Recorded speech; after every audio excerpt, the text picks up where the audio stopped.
Começa agora o programa Momento Espírita na TV. Apoio cultural de Pierre Informática, Pré-Fabricados Tamoios. Olá, amigos. Estamos iniciando mais um programa Momento Espírita, que agora passa a ser uma realização da União Espírita Jesus Gonçalves de Tupã, em parceria com a TV da Federação Espírita Brasileira e o Ponto de Cultura Teatro Gera Vida e Vida Gera Teatro. Este programa tem por objetivo esclarecer que o Espiritismo é o Consolador prometido por Jesus, o qual nos ensina de onde viemos, para onde vamos e por que estamos na Terra. Necessidade básica para a existência. Essa proposta filosófica do amor é explicada com muita sabedoria pelo espírita e embaixador da paz, Divaldo Pereira Franco. O fundamento básico da doutrina cristã é a ideia primordial conduzida em todo esse episódio de Café com Luz.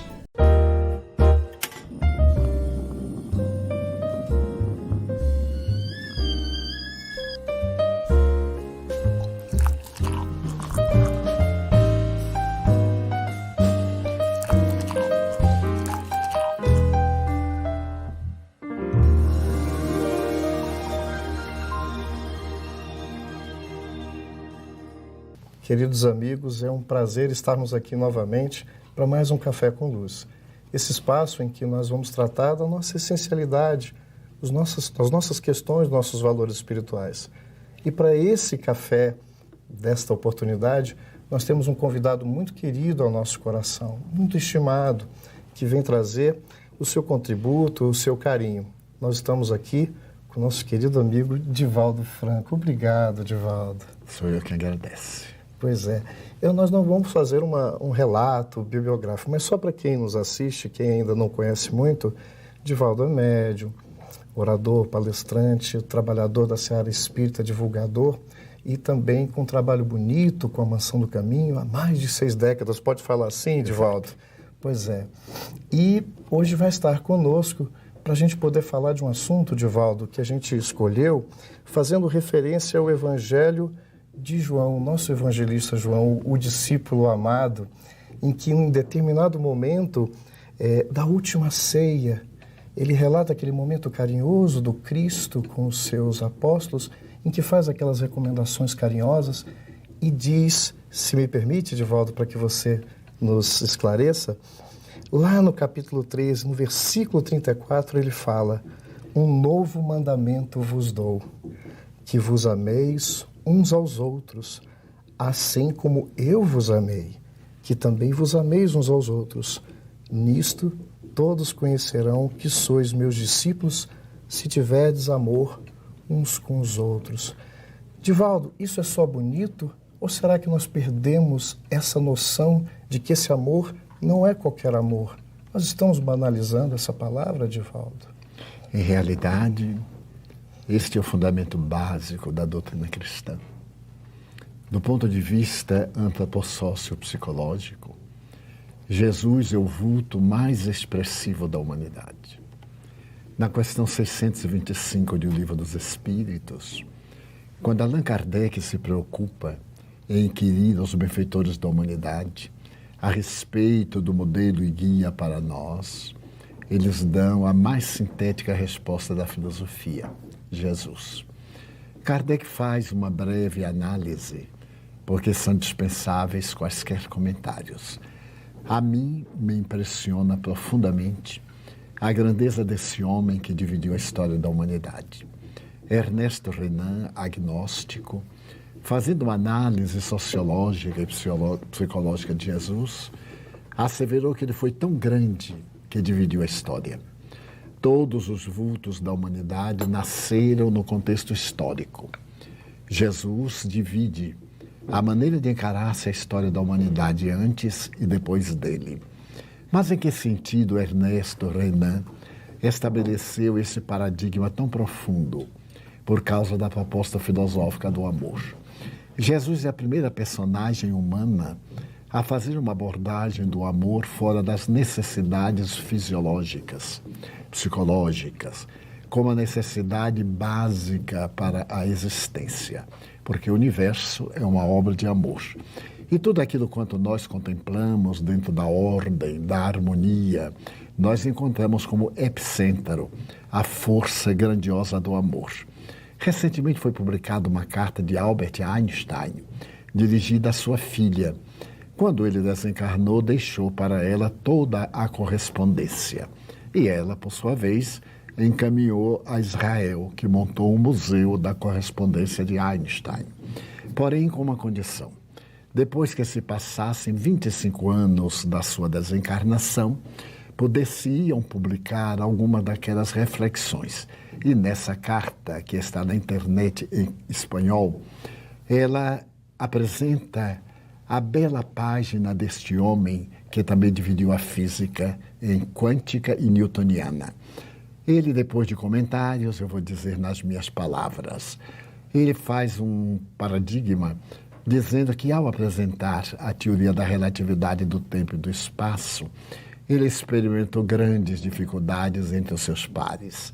Os colegas, os estudiosos de matemática, de física, discreparam em muitos pontos e chegaram a criticá-lo de maneira mordaz. Ele, no entanto, chegava agora ao fim da vida com algo surpreendente, com uma lei que ultrapassava todas as leis do universo. Sabemos que o universo mantém-se em equilíbrio graças a 4 leis. A lei da eletricidade, do magnetismo, da gravidade e, ao mesmo tempo, a lei quântica forte, a lei quântica fraca. Mas ele tinha a coragem de colocar uma 5ª lei. Esta era a lei do amor. O amor estava por cima de todas as coisas.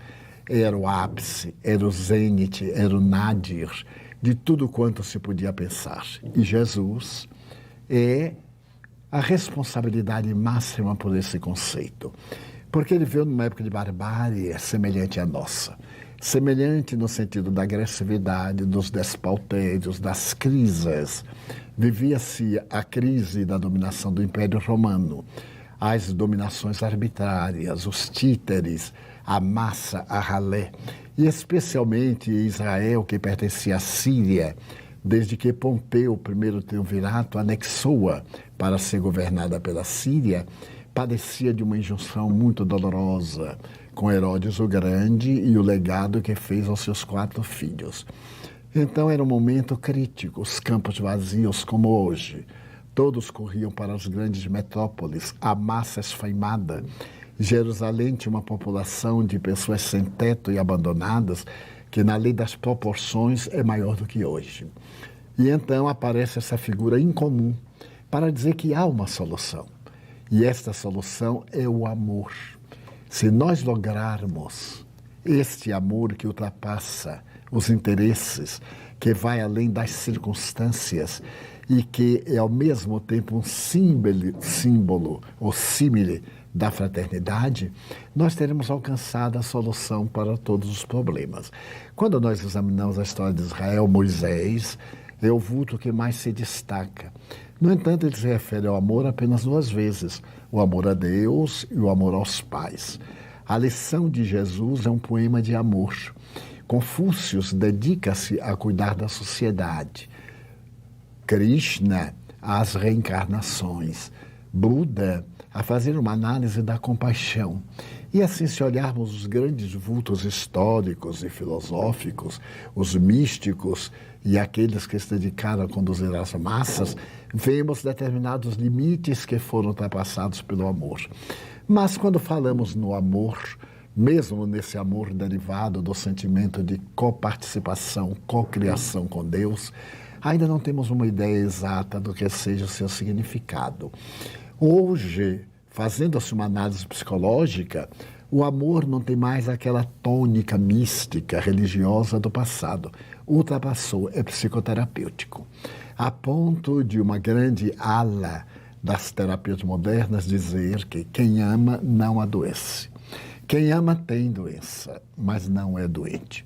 O ter é relativo, o ser é permanente.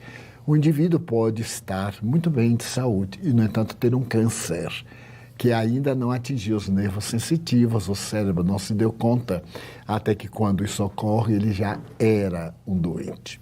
Então a proposta do amor de Jesus é tão significativa que realmente ela divide a história. Ele se faz um mártir.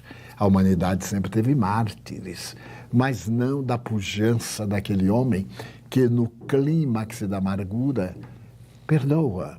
Não apenas desculpa, compadece-se do algoz e pede a Deus que lhes não impute aquele crime, que seria na tradição um deicídio, com o que não concordamos. Naturalmente seria o crime contra o excelente Filho de Deus.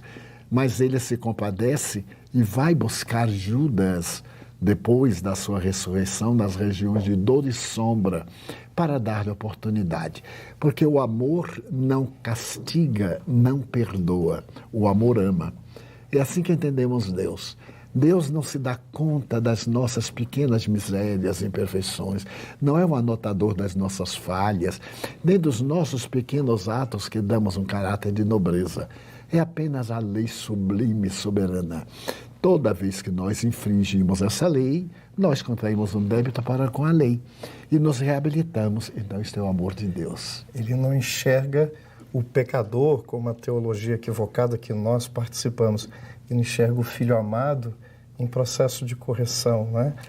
É mudança de paradigma. Até hoje é muito difícil para nós, não é, Divaldo? E por isso mesmo Jesus disse que ele não quer a morte do pecador, mas sim a morte do pecado. Porque o pecado é o equívoco, o pecador é o enganado. Então, ao invés de punir-se aquele que se enganou, reeducá-lo e naturalmente diluir aquilo que foi motivo do seu delito.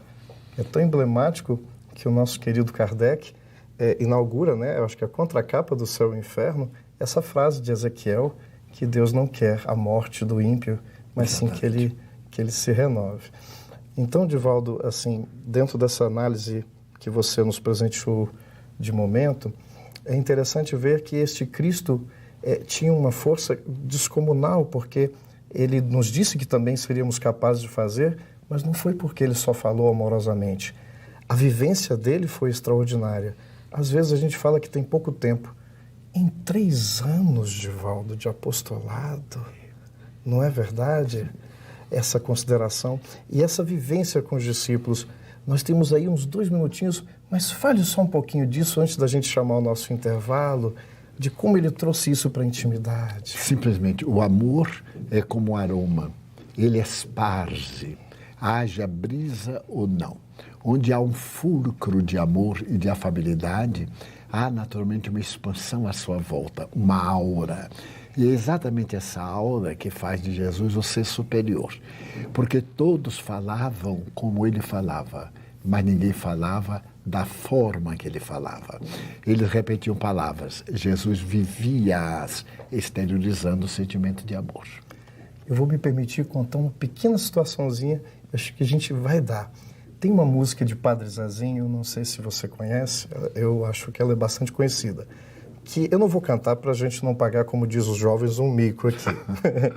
Mas é assim, um dia uma criança me parou, olhou-me nos meus olhos a sorrir, caneta e papel na sua mão, tarefa escolar para cumprir, e perguntou no meio de um sorriso o que é preciso para ser feliz.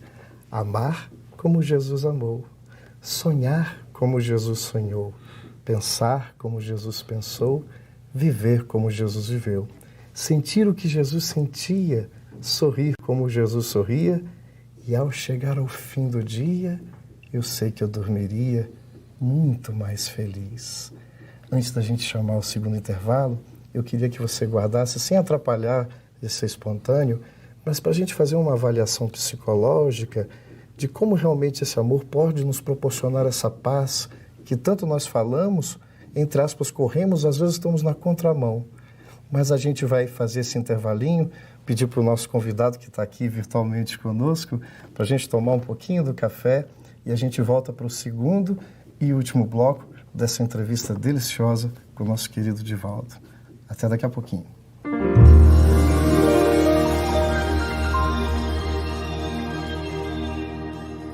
Apoio Cultural de Depierre Informática. Venda e assistência técnica em servidores, redes, redes Wi-Fi, equipamentos de informática, câmeras residenciais e comerciais.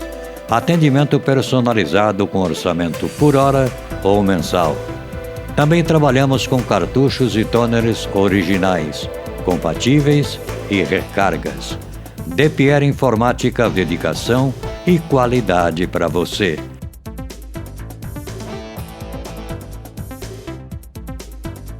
Telefone 3441-1277 ou WhatsApp 99799-1277.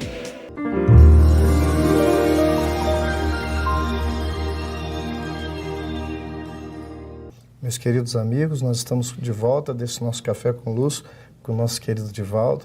A gente encerrou o bloco anterior, esse já é o nosso bloco final do nosso programa, e a gente falou do Padre Zezinho, uma música singela e tão profunda, Divaldo, em que ele faz uma colocação que, à primeira vista, alguém fala assim, mas é impossível fazer como Jesus, ele está muito distante. Isso é preocupante. Mas ele coloca que se a gente se esforçar, a gente dormiria muito mais feliz. Nos lembramos de Santo Agostinho, quando fala do autoconhecimento, de fazer a revisão do dia, de fazer essa preocupação do conhecimento.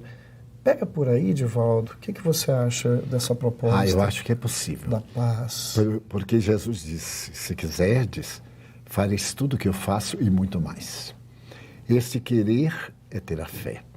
A fé indiscutível, aquela fé que não titubeia. Ter a certeza inabalável como fenômeno comum de que essa ocorrência é tão natural quanto um regato saindo da nascente na direção do mar. Há uma distância muito grande entre o lugar que nasce e o lugar que mistura as águas, mas o regato não pensa assim. Ele vai obedecendo ao impositivo geográfico e corre tranquilamente. Na seca ele diminui a potência. Na época das grandes chuvas ele aumenta, mas ele chega sempre ao seu destino.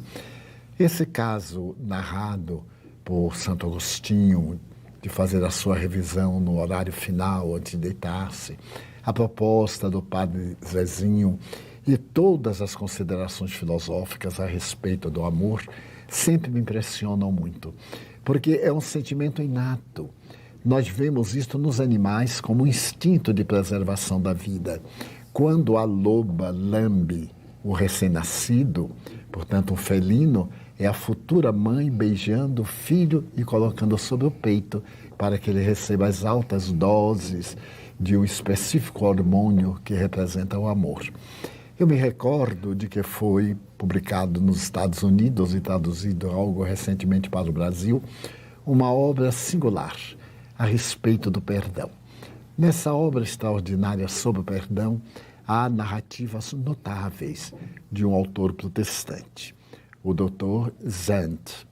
Ele procura demonstrar que com o amor nós poderemos solucionar qualquer enigma, qualquer desafio.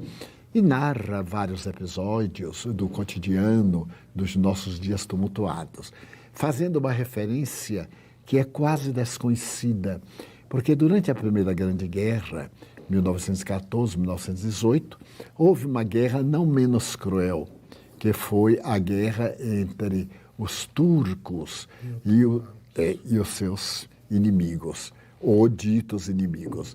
Essa guerra durou de 1915 a 1917, 2 anos apenas.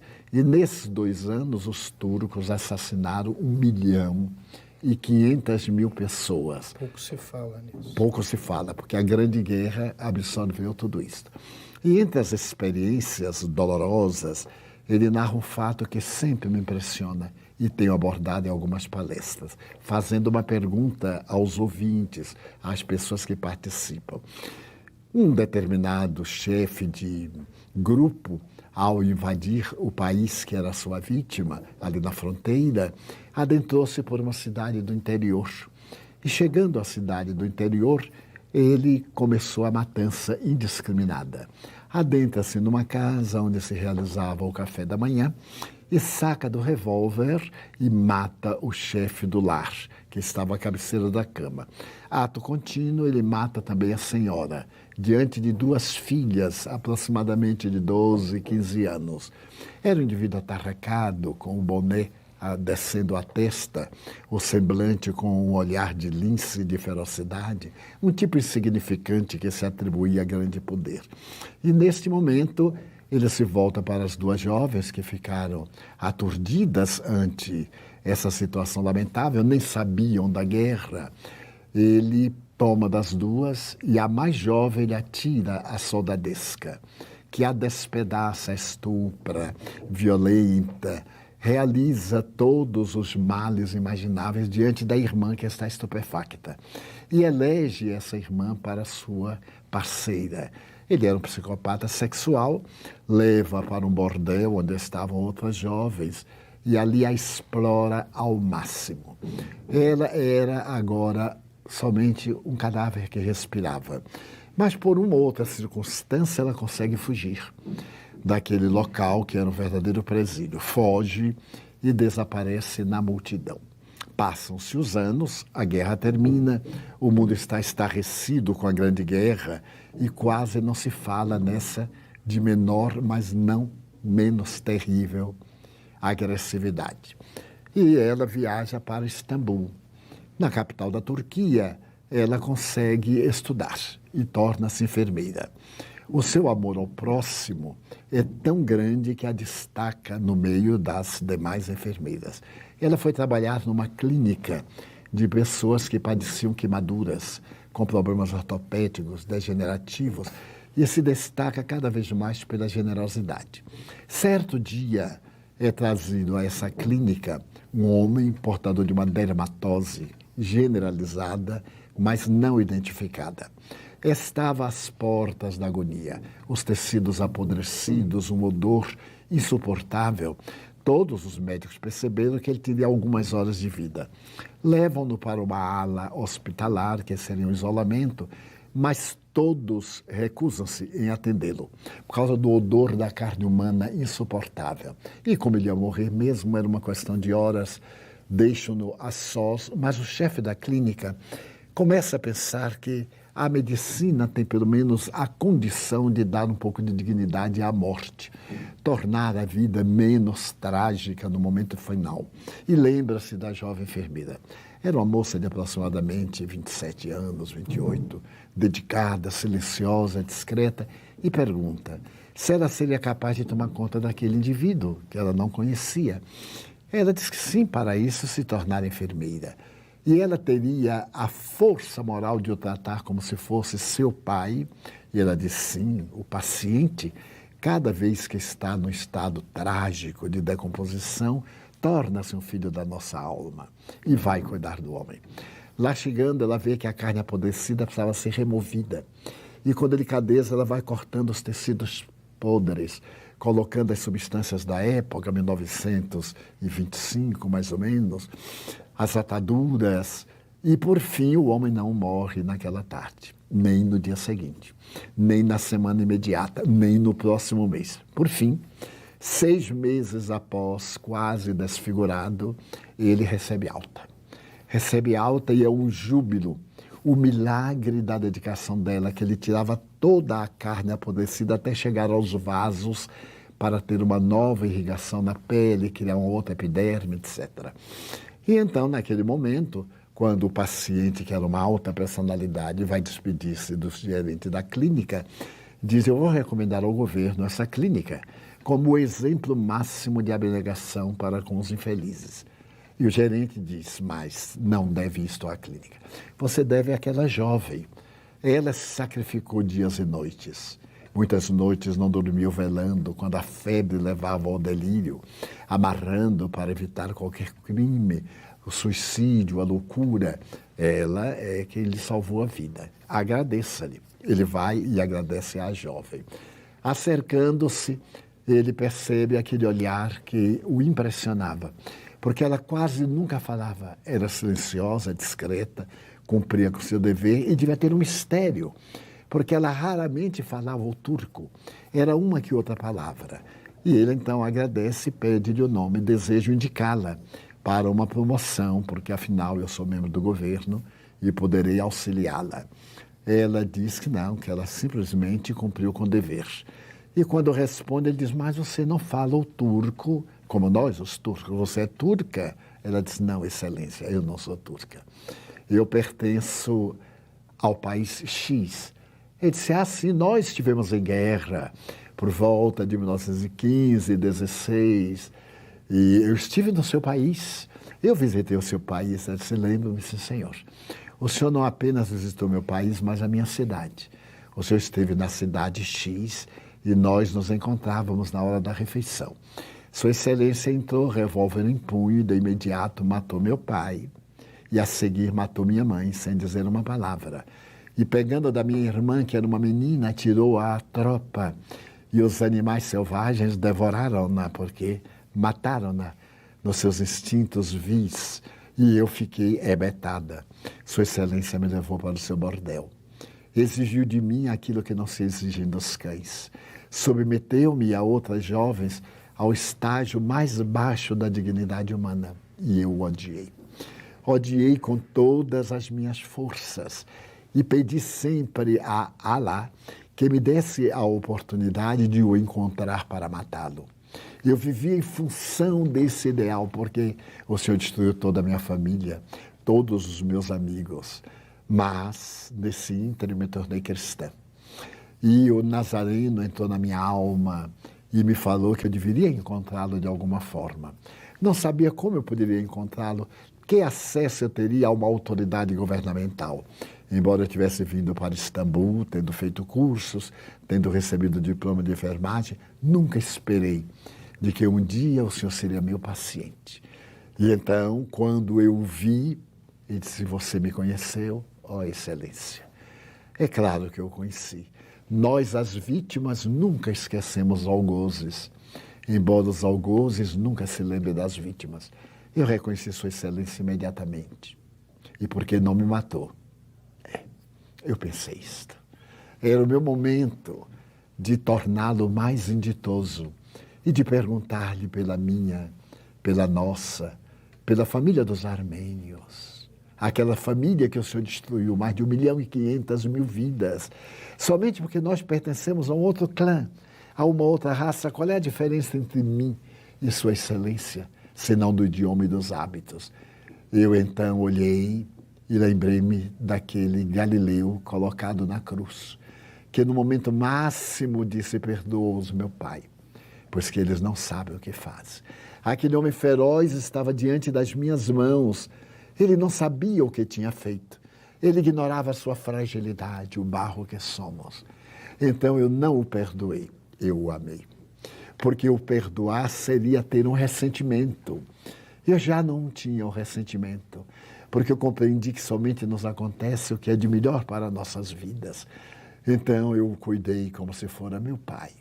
Fiz com sua excelência o que sua excelência não deu oportunidade a ninguém. E agora que sua excelência está curado, cabe-me dizer-lhe muito obrigado. Distendeu-lhe a mão, já que a de sua excelência estava parada no ar. Agora eu posso dizer-lhe, vá em paz, meu irmão. Então esta cena, narrada por Zand no seu livro sobre o perdão total, absoluto, fala-me deste amor que ainda em nossa imaginação social, em nosso estágio de consciência, tem os limites dos nossos sentimentos, da nossa reação sanguínea, das nossas reações de hormônios, da nossa adrenalina. Porque no processo da evolução, diz um grande antropólogo americano, o Dr. Watson, a primeira emoção que experimentamos foi o medo. Quando nós saímos da animalidade total, éramos somente sentimentos vis, instintos básicos, comer, dormir e procriar. Veio a emoção do medo, o medo da morte. Não sabíamos o que era morrer, éramos animais. Como não pensávamos, víamos alguém cair, era indiferente. De repente percebemos que ele apodrecia, que ele sumia, E veio a primeira interrogação: mas o que é isso? E passamos a ter medo que isso nos acontecesse, que uma fera nos devorasse, que uma outra tribo nos destruísse, que a febre, aquele calor nos extinguisse a carne. E logo depois desse medo que é atávico, ele é o irmão do pavor, ele é irmão do horror, é o medo que leva ao ódio, veio um outro sentimento, que foi o sentimento da ira. Porque o organismo atira uma alta dose de uma substância violenta, adrenalina, e depois de cortisol. E nós recuamos para somente depois vir o amor. O amor é um sentimento jovem. Ele ainda não tem 60 mil anos, enquanto que outros já têm mais de 100 mil anos. E alguns, que são os instintos básicos, são originais. Então, o Dr. Watson assevera que ainda não podemos amar ou não temos condições fisiológicas, porque o sentimento do medo é psicológico. A ira é a reação física do sentimento. Então, temos a fisiologia da psicologia. E aí, se nós tivermos sempre a adrenalina e o cortisol, fazemos depressão, porque o organismo não suporta esses jogos. Daí o amor deve ser cultivado através de sentimentos infantis para alcançarmos o clímax do amor.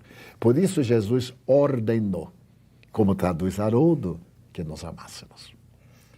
Divaldo, nós estamos só um minutinho e eu não quero acrescentar nada.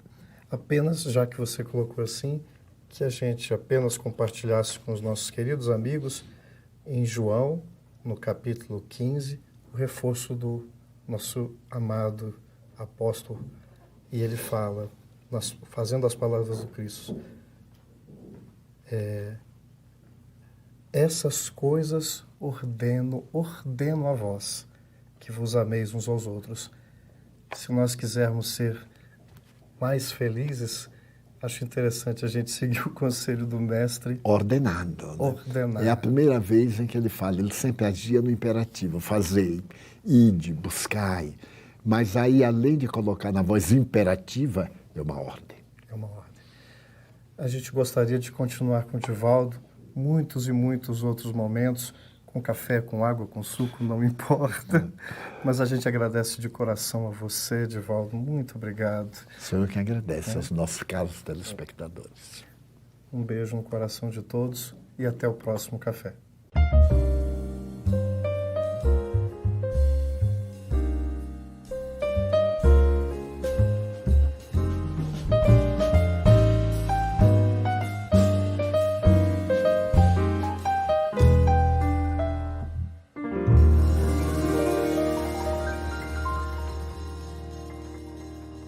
Apoio cultural de Depierre Informática.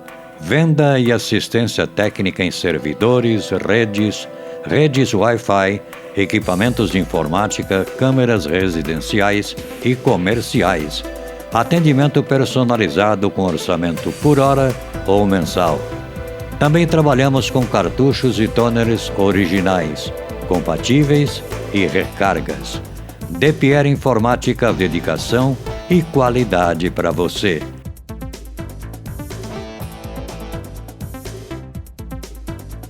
Telefone 3441-1277 ou WhatsApp 99799-1277. Assista agora ao quadro musical Mundo Maior, parceria União Espírita Jesus Gonçalves com a TV Mundo Maior de Guarulhos.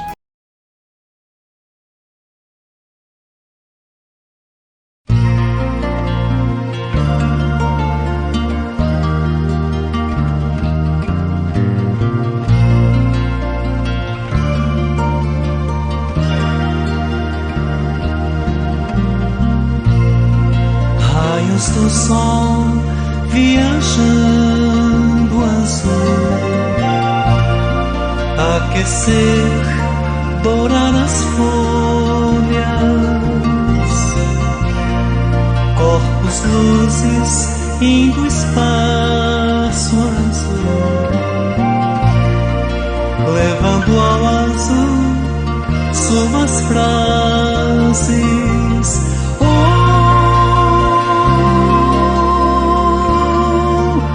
Azul, a terra é azul. Quando os lírios lá dos campos liberam o aroma, vem no vento e o vento vem via azul. Quando os homens não cuidarem mais da guerra, verão em seus dedos a auréola azul.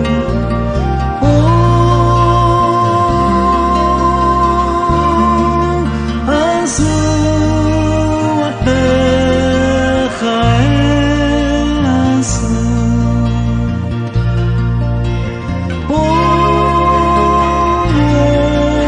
Lhe dar a vida, vem azul. Leve, flutuar leve, meu corpo leve no azul. Leve, flutuar leve, meu corpo leve no azul. Se azul é o céu, na terra do seu céu tens o céu azul.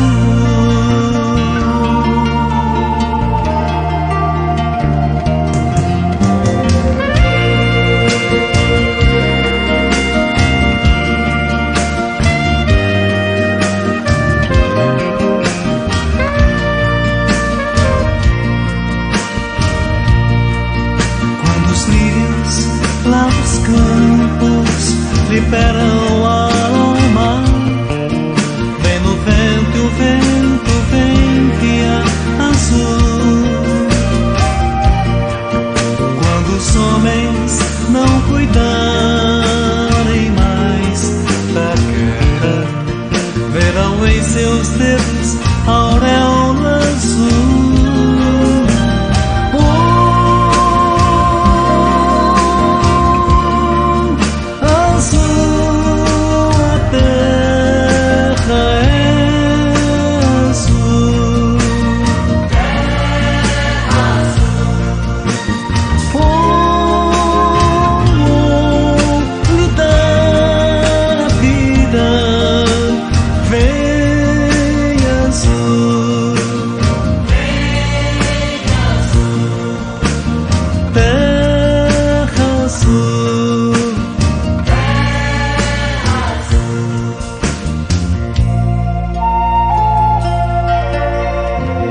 Em tudo que olhares, verás, verás o azul.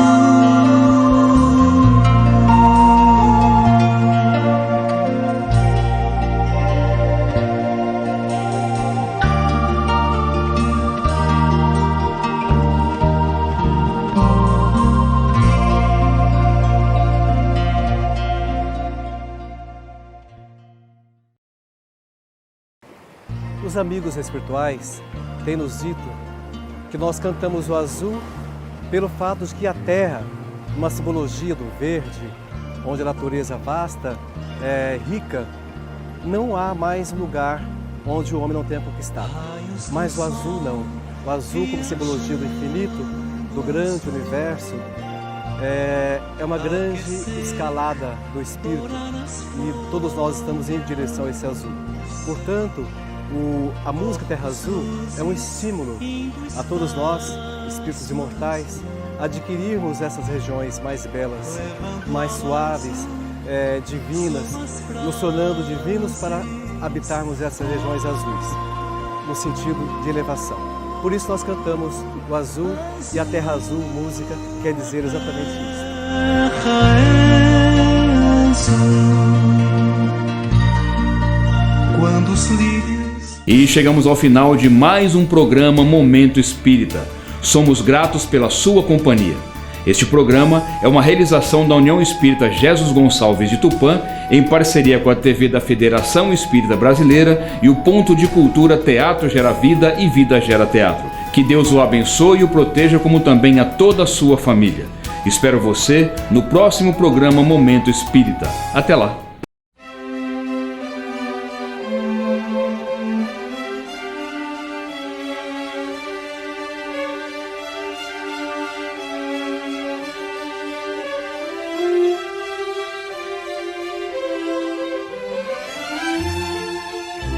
Você assistiu o programa Momento Espírita na TV.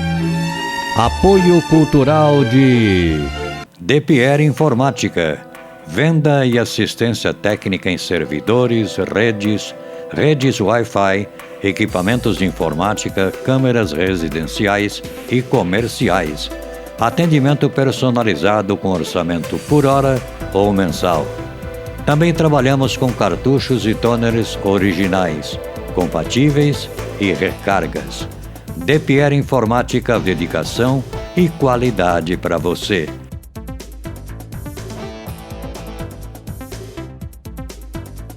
Telefone 3441-1277 ou WhatsApp 99799-1277.